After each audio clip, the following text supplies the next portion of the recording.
This morning on Sunrise, the mother of Natalie Holloway is filing a lawsuit against the TV show that covered her daughter's disappearance. The harsh word the mother has to say about the documentary. And what a close call. A man is rescued after falling into a grain bin. How quickly fire crews were able to save him. Those stories and more next. WCBI Sunrise starts now. You're watching Sunrise on WCBI. Good morning and thanks for watching. It is 6 o'clock on this Tuesday morning. One Calhoun County man faces a scary situation while on the job yesterday. The worker was trying to unclog a grain bin when he accidentally fell inside. The incident happened just after 3:30 at Morgan Farms in Vardaman. Sheriff Greg Paulin says when the worker went inside the bin, it gave way and pulled him down inside.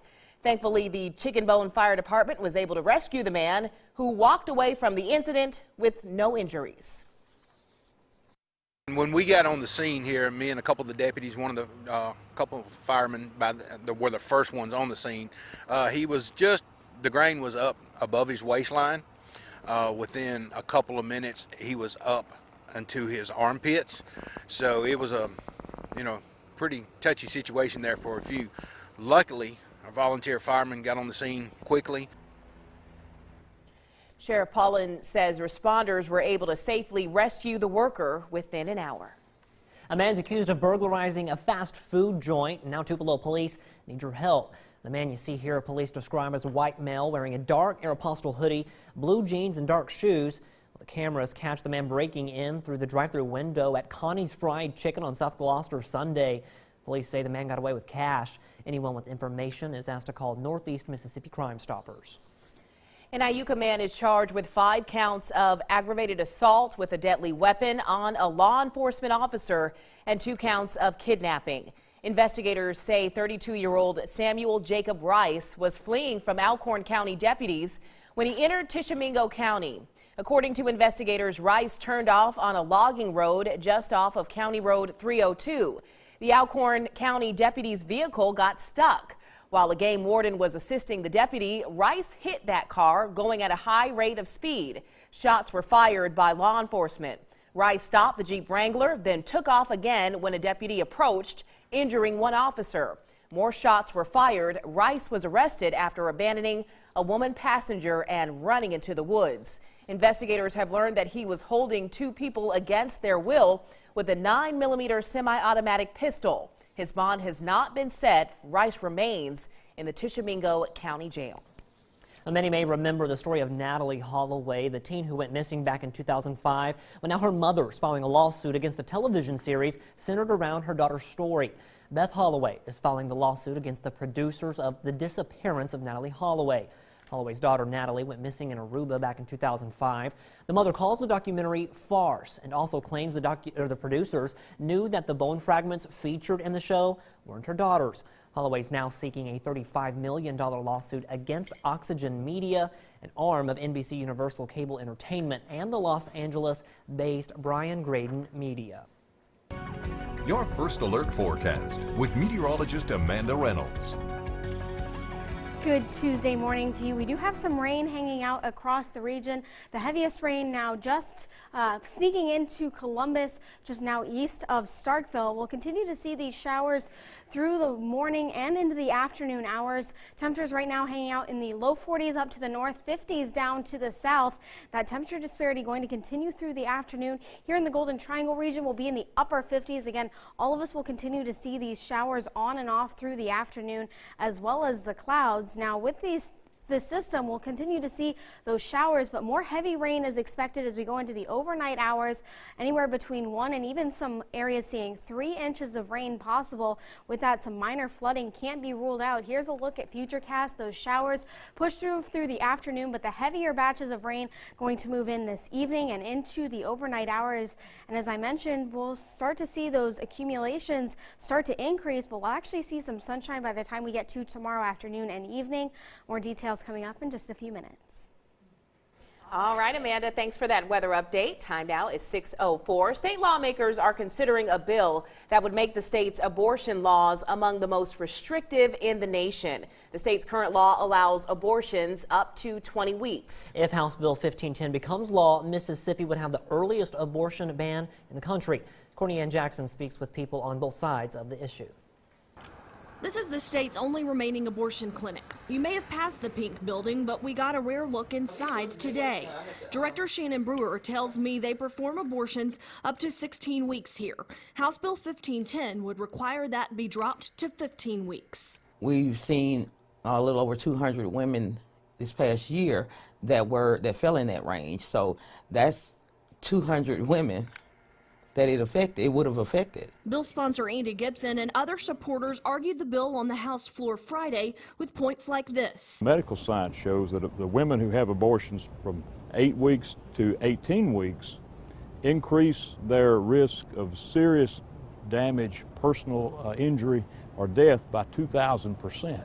What we're interested in as a state is the protection of life, the mother's life and health, the unborn child's life and health. The bill does make exceptions, including when the life of the mother is at risk or in cases of severe fetal abnormality. But for Jackson Women's Health Organization, they anticipate the constitutionality of a 15-week ban would likely be challenged in the court. I think it should be fought for, not for our benefit at this clinic, but for women's benefit, because again, you're telling them what they can and can't do. Gibson says they are operating under the legal framework established by Roe v. Wade that recognized a woman's constitutional right to abortion. We're not taking that away. We're saying they may have that constitutional right, but if a woman is going to decide to terminate her pregnancy, surely it can be made before 3 months have elapsed and the child has grown into a miniature person.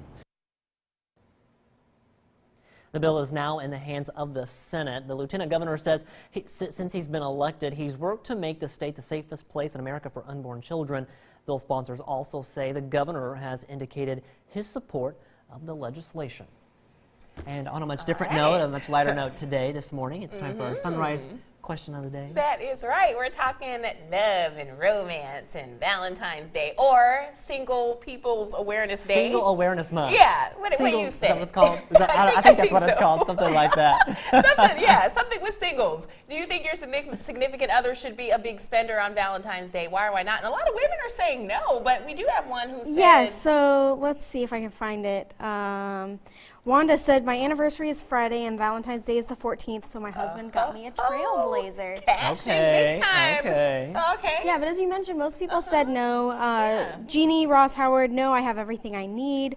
Lisa Tarwater, no, he shows me every day. It's not just a one-day thing. Regina O'Neill's comment, no, he shows me he loves me every day. All right, Miss Regina. That's the way to do it. That's the way to do it. is. Just show it every day. So anyway, well, time now is 6:08. More Sunrise still to come.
Welcome back, everyone. Time now 6:10 on this Tuesday morning. South Korea's government reportedly has banned 36,000 foreigners from entering the country for the Winter Olympics because of security issues. The games officially start on Friday in one of the most tense areas of the world, just 50 miles from the North Korean border. Ben Tracy is in the host city, Pyeongchang, with how security forces plan to keep everyone safe. A terrorist has taken athletes hostage and is about to ram a vehicle into an Olympic stadium. A chemical bomb explodes in a trash can as spectators run for their lives. And a drone carrying explosives is shot out of the sky. These are just some of the terror drills security forces have been conducting near Olympic sites. This law enforcement command center is now open in Pyeongchang to monitor security during the games. Overall, South Korea is mobilizing a more than 60,000 person Olympic security force, including 50,000 soldiers. That includes South Korean Marines, who in a somewhat odd display with their American counterparts, tested their tolerance for the cold and snow. We've covered reconnaissance skills as well as critical combat skills in a cold weather mountainous environment. Of course, one of the biggest concerns is North Korea. In 1987, 10 months before South Korea held the Summer Olympics in Seoul, North Korean agents placed a bomb on a Korean air flight, killing all 115 people on board. Kim Jong-un's rogue nation is just 50 miles from Pyeongchang. The U.S. and South Korea delayed their annual military exercises so as not to provoke North Korea. The North's decision to send a large delegation to the Games is thought to have reduced the chances that it will disrupt the event with a missile launch or nuclear test. Another concern at the Olympics is some sort of massive cyber attack that could disrupt the Games. North Korea is well known for its cyber warfare skills. They have hired a private cybersecurity firm to try and prevent that kind of attack. Next on Sunrise, Amanda Reynolds has a full look at your Tuesday forecast. And later, President Trump must decide whether or not to release the Democrats' response to the GOP memo. That and much more still to come. You're watching Sunrise.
Welcome back, everyone. It is 6:15. We've got some good economic news for you. Supervisors in Lee County take the first public step in the creation of a business and industrial park. WCBI's Allie Martin tells us about a multi-million-dollar real estate deal and how experts say it will generate future jobs and revenue for the area.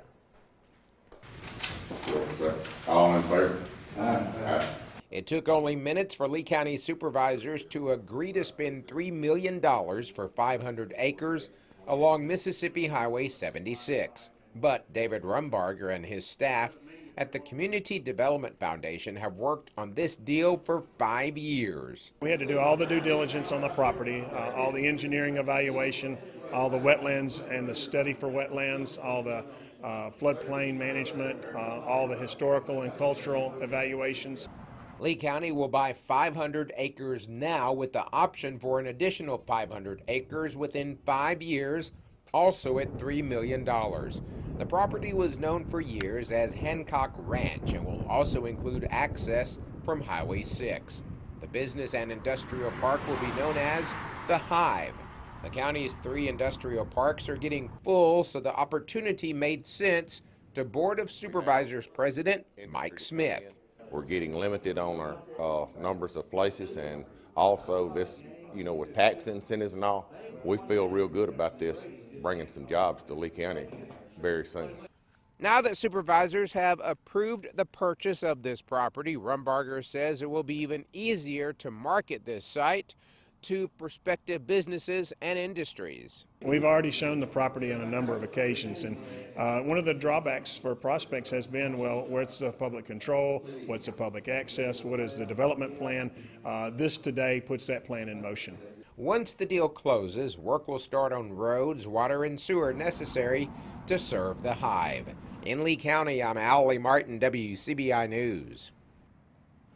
The city of Tupelo will develop the water and sewer. The Appalachian Regional Commission will help with the initial roads for the business and industrial park.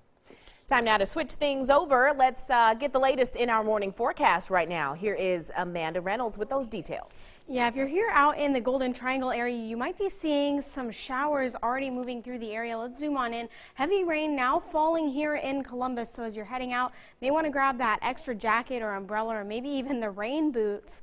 You can actually see the rain falling on our sky cam here over downtown Columbus, but 47 degrees right now, a northeasterly breeze around 6 miles per hour. Now, most of us hanging out in the 40s somewhere, but much cooler to the north, much warmer to the south, and that temperature disparity going to continue through the afternoon and evening hours as well. So notice Corinth, Iuka, Ripley going to be in the upper 40s today, and then further to the south, maybe even the mid 50s. That's up in the Tupelo area. Here in the Golden Triangle area, we could even see some 60s further to the south, maybe DeKalb, Philadelphia. And over in West Alabama, a similar story, cooler to the north, warmer to the south, but all of us will have the chance for those scattered rain showers this afternoon and more heavy rain going into the overnight hours. So again, warmer to the south, cooler to the north. We have a little bit of a boundary set up kind of right over the Golden Triangle right now. That's what's leading to these showers now. We'll continue to see that heavy rain build in overnight, and with that we could see anywhere between 1 inch and maybe 3 inches in some localized areas. And with that we could actually see some flooding. So relatively low concern, no concern for tornadoes, maybe a gusty wind gust or 2, but no hail either. That threat for flooding is really the only concern we have, was with those heavy downpours as well as maybe some gusty winds, maybe 20-25 miles per hour, but really nothing to get worried over. Again, those showers push out, but the bulk of the rain going to be coming in from the southwest associated with that cold front and that low pressure system. But once that pushes off to our east, we'll actually see some clearing going into the day tomorrow. And then once we see that sunshine, we'll see fairly nice for Thursday and Friday. There's that heavy band of rain. But here looking at the 7-day forecast, we're going to skip forward.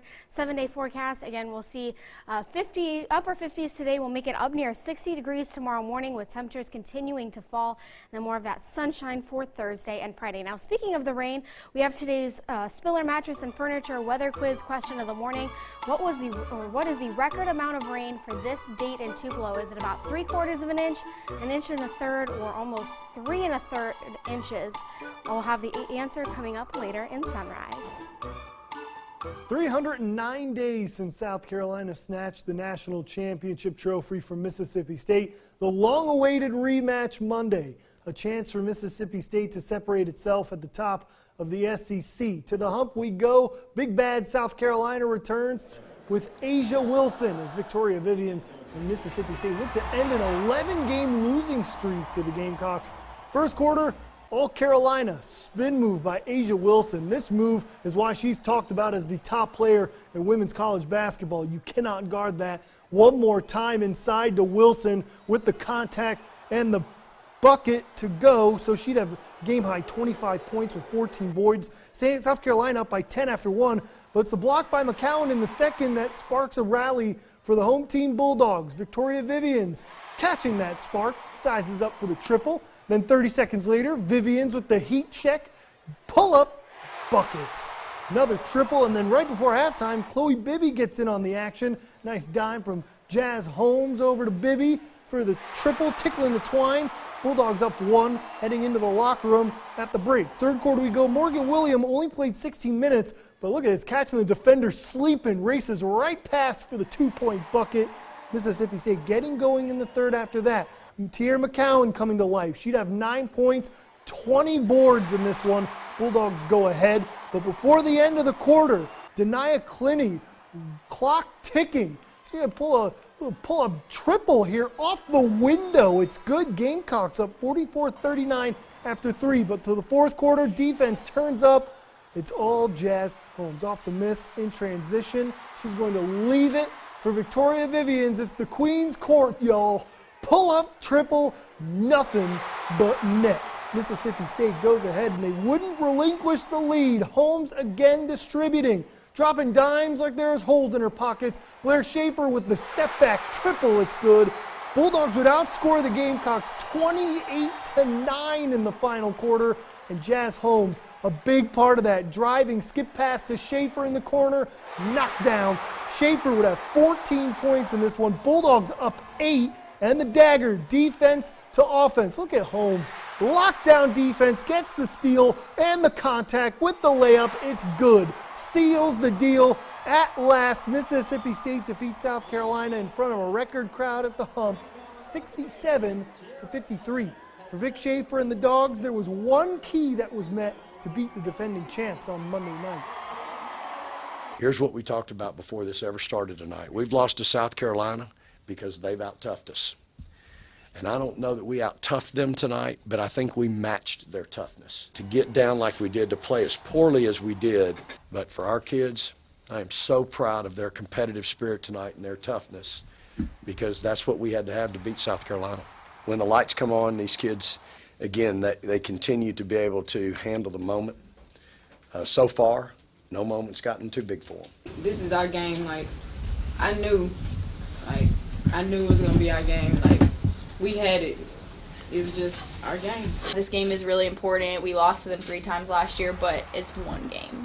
And they're a great team, so we're probably going to have to play them again, honestly, because they're that good. So today was a great win, but we have to enjoy the win tonight and then refocus, and we have to keep doing what we've been doing. Speaking of revenge games, the men's squad looks to get even with Alabama on tonight. The Bulldogs got off to a nightmarish start in Tuscaloosa, falling into a 19-point hole before Lamar Peters sparked a comeback. Bama escaping with the W there, but the Crimson Tide returned NBA talent guard Colin Sexton, who missed the game 2 weeks ago due to injury. Both head coaches know it's going to be a whole different ball game this time around. They're already in the NCAA tournament. They're playing for seeding right now is what they're playing for. I mean, their quality wins. Rhode Island's undefeated in their league.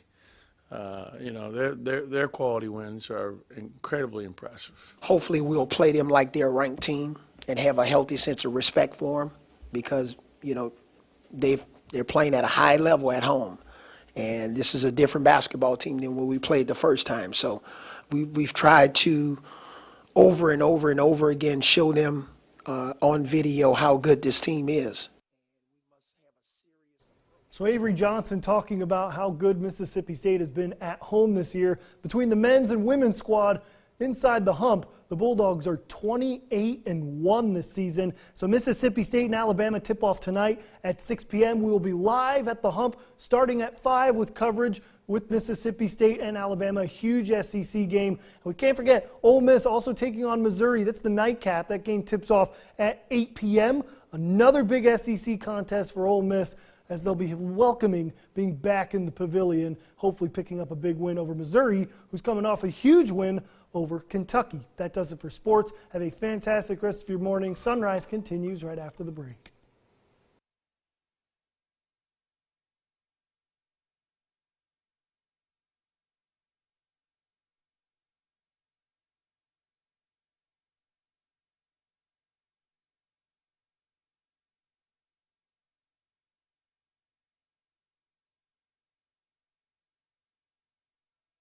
James, Lisajames.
This JTS Mortgage Minute is brought to you by JTS & Company Mortgage Professionals. Hey, good morning. I'm Jeff Farnham. We've done mortgage loans for a lot of nurses in the area throughout the years. We know how hard you work and how crazy your schedules can be sometimes. We appreciate your dedication and hard work to what can sometimes be a thankless job. So today we want to first say thank you. Because of those crazy hours or long shifts, getting a mortgage loan can seem like a daunting task to take on. Our pre-qualification process is designed to benefit the schedules of nurses or any other person that works long or overnight shifts. The pre-qualification application can be accessed through our website or by texting JTS to 48421 anytime, day or night. Once we receive your application, our customer service representative will call you to review your information and pull your credit report. We can typically give you a pre-qualification in 24 hours or less. Even though your schedule can be hectic, purchasing or refinancing a home doesn't have to be with JTS & Company. Do you have questions before you put your application in? Give us a call. We want to make sure you're comfortable throughout the process right from the start. So have you ever tried to purchase or refinance a home in the past but had too much student loan debt? We are excited to say we now have an option for you. It's hard to believe that 44 million Americans today have student loan debt. 7 in 10 graduates of public and nonprofit colleges in 2015 had student loan debt. We have a solution that will give homeowners the opportunity to pay off one or more student loans with a lower cost mortgage refinance. Allow borrowers to exclude certain monthly obligations paid by others from the debt to income ratio and make it more likely for borrowers with student loan debt to qualify for a mortgage loan. Don't let other factors deter you from moving forward either. Things like interest rate or down payments. Every borrower situation is different, and we usually have options for whatever your unique situation may be. Mortgage lending can be complex, but that is what we're here for, to remove the complexity. Our team will take care of you. I believe in education, and my team works hard to make sure you understand your options. At JTS & Company, you will never be in the dark. My team does an excellent job of explaining and walking you through the process. We have a passion for customer service and for the mortgage industry. We can give you the personal attention that large 1-800 National Lenders Corporations simply can't. Whether you want to purchase or refinance your home, give JTS & Company a call. Don't put your trust in someone you can't sit down face to face with. We are local, trusted, and experienced, and we're here to help you achieve your goals of homeownership. We believe in serving those that serve others, and our nurses definitely fit that category. No matter your schedule, go ahead and get the process started sooner than later. You'll be glad you did. Thanks for joining me today, and be sure to tune in next week. This JTS Mortgage Minute is brought to you by JTS & Company Mortgage Professionals.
Lisa James, Lisa James.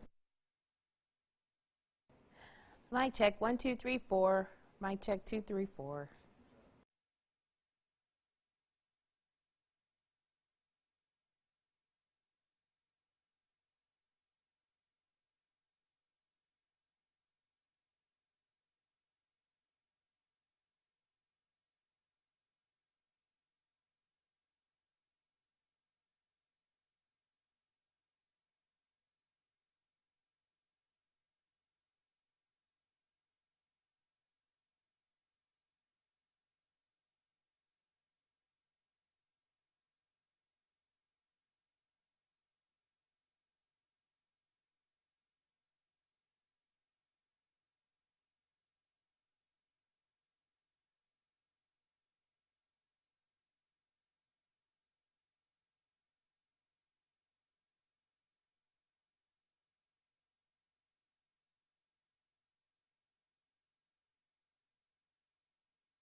Welcome back to Sunrise, everyone. Joining me live in the studio, I have Lisa James, president of the Columbus Lounge Chamber of Commerce, and it is Chamber Chatter this morning. And welcome. Good morning, Renee. How are you doing this morning? I am doing great. Thank you so much for having me on for Chamber Chatter. Absolutely, absolutely. We've got a lot to talk about, a lot going on with the Chamber. So what do you want to start with first? Well, this is our season of applications, one of them. So we like to give back to the community at the Chamber. One way we do that is through the Educational Awards Program. We give away corporate scholarships, Educator of the Year, highest GPA 9 through 12, and also Outstanding Senior Awards. Wonderful. Okay, and so how do people get involved, or if students, if they want to maybe get involved with the scholarship part, how do they get involved with that? Or Absolutely. That is why I'm here this morning. I really want as many high school seniors as possible to apply for our scholarships. Absolutely. You go to our website, clchamber.org/EAP, and the deadline is February 26th, and you could win a corporate scholarship scholarship donated by one of our generous members. That is awesome. Now, tell me about the Lowndes Young Leaders. You've also got you also got a deadline approaching for that as well, right? Yes, that deadline's a little sooner, this Friday. So a lot of people are aware of our youth leadership program, Lowndes Young Leaders, and it's for high school 10th graders to participate in a leadership program. You come with us once a month. The sessions are education, military, healthcare, industry, but it's a really great leadership program for those 10th graders. So right now we need 9th graders to apply by Friday on our website, clchamber.org/LYL for Lowndes Young Leaders. Do you want to go into just the benefits or just maybe the feedback that you've gotten from young adults in the community who have participated in these programs? The Lowndes Young Leader Program, with the support of the Columbus Rotary Club and Mississippi University for Women, the Chamber is able to put on this great leadership program to kind of foster a sense of leadership, foster community, foster citizenship, and those underclassmen high school students. It's a perfect stepping stone into leadership positions they may go into in high school. Absolutely. They get to meet students from across Columbus and Lowndes County that are outside of their school, outside of their bubble, and really exposes them to a lot of visits. We even travel outside of the state. We go to Chattanooga, Atlanta, and Jackson. So it's a really great program. Please go to our website and apply, clchamber.org/LYL.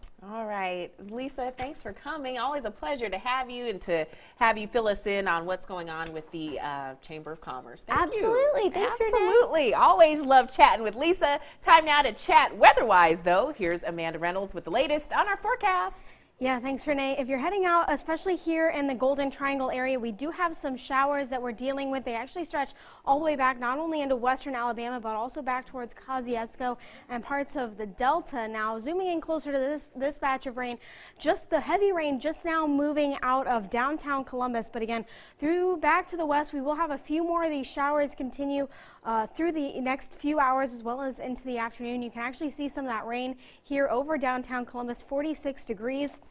And right now, a little bit cooler off to the north, up or down in the lower 40s, a little bit warmer further to the south. That disparity going to continue through the afternoon. We'll see temperatures in the upper 40s to the north, and then continue to see a little bit warmer down to the south and even over into western Alabama as well. Now, as we go forward through the next few days, we're going to continue to see the rain showers at least through the morning tomorrow.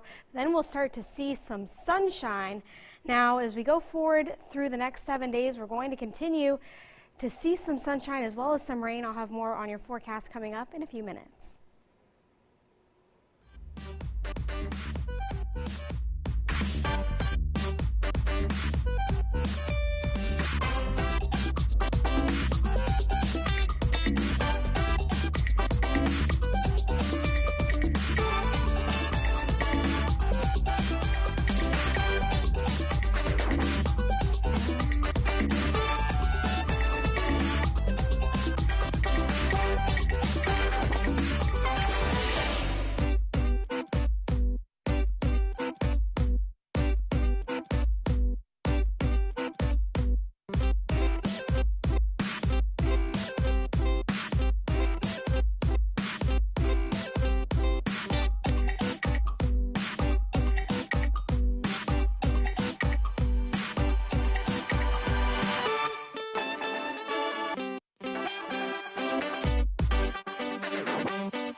Mic check. 1, 2, 3, 4, 5, 6.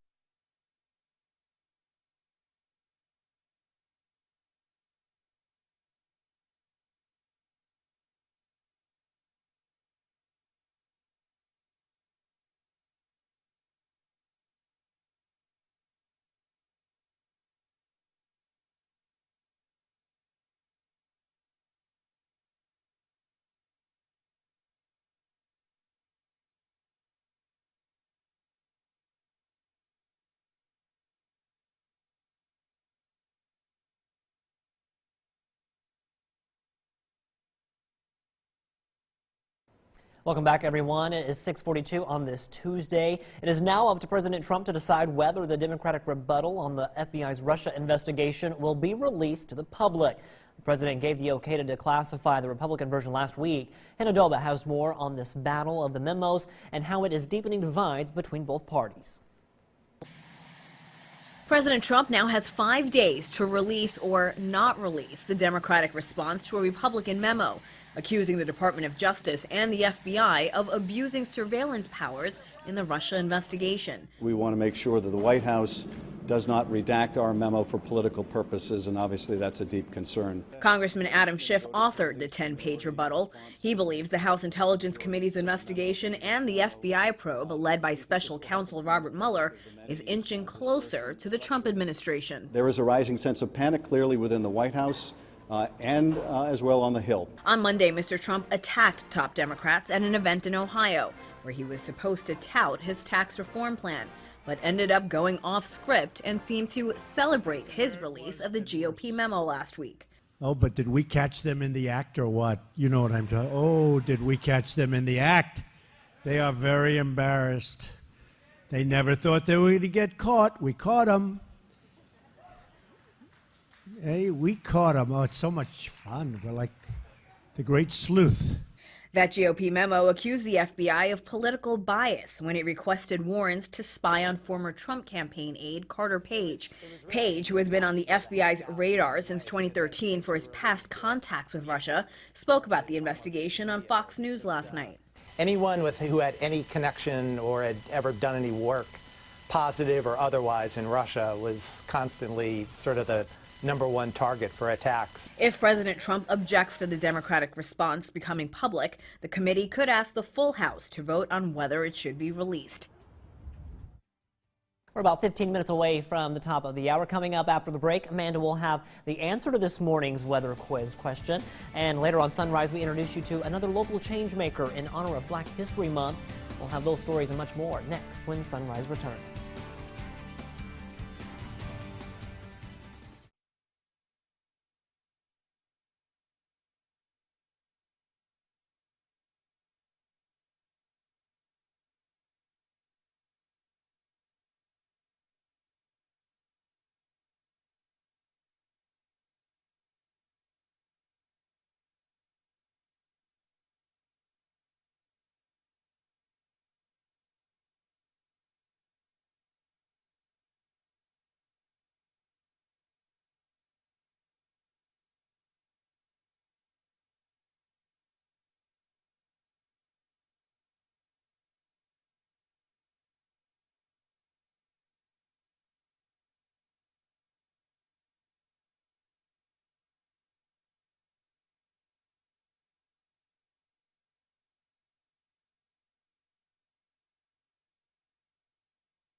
Your First Alert Forecast with meteorologist Amanda Reynolds. I hope you're having a good Tuesday morning so far, especially here in the Golden Triangle. We're already dealing with some showers. Let's zoom on into this rain. Now moving off to the east of Columbus, at least the heaviest rain, but there's showers stretching all the way back to the west, west of Eupora as well. Now we'll continue to keep these showers through the afternoon as well as into the evening as well. Right now here in Columbus, 46 degrees, but we've got a wide variety of temperatures on the map. Up low 40s up north and then 50 degrees further to the south. Now, as we go through the rest of this afternoon, we're going to keep that temperature disparity. So again, going to be in the upper 40s north, maybe even the mid 60s further to the south. We have a boundary right about here, kind of in the middle, and that's what's sparking those showers right now. And that will keep our temperatures fairly wide over the next 24 to 48 hours. So here looking forward, we will keep the showers around through this afternoon, but more heavy rain moves in as we go into the overnight hours. Could see a band of upwards of 3 inches of rain stretch across our region, but most of us will see at least 1 inch. And with that, there is a minor chance for some flooding with that heavy downpours. So something to keep in mind as you're heading out maybe tonight or tomorrow. Again, those heavy downpours tonight, as well as maybe some gusty winds, maybe gusts of 25 miles per hour. We'll be down in the mid 50s for most of us. We'll make it to 60 tomorrow, at least early on, and then temperatures will continue to fall. There's those showers through the day in that boundary that I mentioned, but more of that moisture going to surge in from the south. And that's going to bring the rain that we desperately need here in our area. But after that moves out, we'll see high pressure at least for a few days before we get another chance at some much needed rain this coming weekend. So here's the rain potential. Notice that band stretching from Jackson up through Columbus and up towards northeastern Alabama. So that's where we're expecting that heavier band to set up. We could definitely use the heavier rain, as much of us still considered to be in a drought. But here looking at our 7-day forecast, we have the chance tomorrow, tonight and tomorrow, as well as we go into next weekend with some sunshine in between. Now let's go to our Spiller Mattress and Furniture weather quiz question of the morning. The record amount of rain for this date in Tupelo, actually relatively low, only about 1 1/3 inches of rain. So we could very well break that record as we go forward through the morning and afternoon today and tomorrow. But bonus, we also have our Sketch the Sky picture. This picture was sent in by Olivia. If you want to see your Sketch the Sky picture, you can send it to us at weather@wcbi.com, or you can mail it to us, P.O. Box 271 here in Columbus, Mississippi. So again, there's a look at your Sketch the Sky. We'll have more sunrise after the break. Sketch the Sky is brought to you by Pediatric Dentistry of Columbus with Dr. David K. Curtis and Dr. Katie Curtis Wyndham.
Welcome back, everyone. It's 6:52, and you know, it's February, and we're celebrating Black History Month by introducing you to a few of your neighbors, people who live and work in your communities, and they're quietly making a difference. Absolutely. And our very own Andrea Self visits with an 88-year-old Starkville beautician who's showing generations behind her what it means to earn your keep. I was brought up to go to work for honest living. It's a basic life lesson Miss Alberta Turner has lived by for the more than 6 decades she's owned and operated her beauty salon.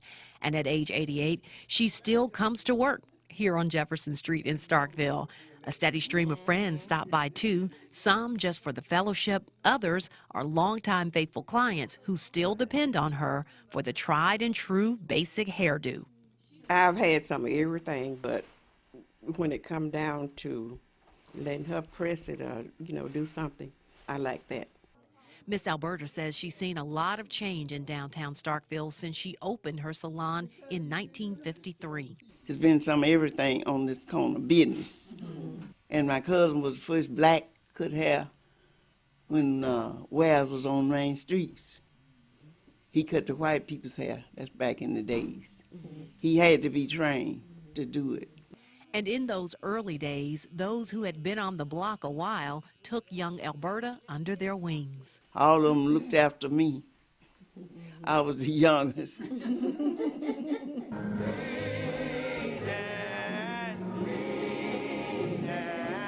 And now she has the distinction of being the oldest member of her congregation. Bethel Baptist Church is where you will find her if service is in session. I'm about to be almost the first one at church. And be sitting there, and I go and sit beside her. Every morning when the pastor come in, she and I are sitting there together. And I work from Sunday school up all the capacities in the church. Now I'm ready to sit down, sit back, and look at the rest of them work. And while they work, she has some sound advice for the younger generation. Get up, go to work, and do your job. Earn your money. Do what's right. Don't let nobody lead you in the wrong direction. You know it's wrong. Let them go ahead on. You be there. I'll be there when they come back. They can tell me about it. Some very wise and true words from Miss Alberta. I have to take some of that advice for sure. And another mark of her strength and strong will, Miss Alberta is an 18-year cancer survivor. That is awesome. Well, time now is 6:55. We'll be right back with another look at your forecast.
Welcome back. We're here. We're here. And we were talking about our question of the day. What was it? I can't even remember now. Oh, it the is. love. Oh, yeah. Do you think your significant other should be a big spender on Valentine's Day? I knew it was something about You're love. close. And, you know, we've had a little bit of both sides of the issue. Do we have any other new comments? Let's see. We have a from couple of comments we anyone? haven't read. I'm not necessarily sure that they're new ones. Sonia Clark Juddin said, no, he shouldn't because bills have to be paid. A simple I love you goes a long way. Mary, no, he shows me 365 days a year that he loves me and that Valentine's Day is just a commercial holiday. I agree with that. It's made to sell stuff, but Here's but my the simple idea is solution. You know, it's also Singles Awareness Month, so you know what? I don't have to buy anybody anything. Nobody got to buy me anything. Absolutely, that's a good one. There's the solution. That's my solution. Self-love is the best love. It's important. Of all. So, Absolutely. gotta love me. And you, and you. There is a And song. all of us. It makes me think of a song by Meghan Trainor, and I forget who sings it with her. My But name it's, is. not that one, but you know, it's it's talking about loving yourself. You know, I gotta love me. I love me. Oh, wait, Go I think ahead and love yourself. I may be thinking of a different That song. one? I don't know. Who knows? Karaoke continues. Have a great morning, folks.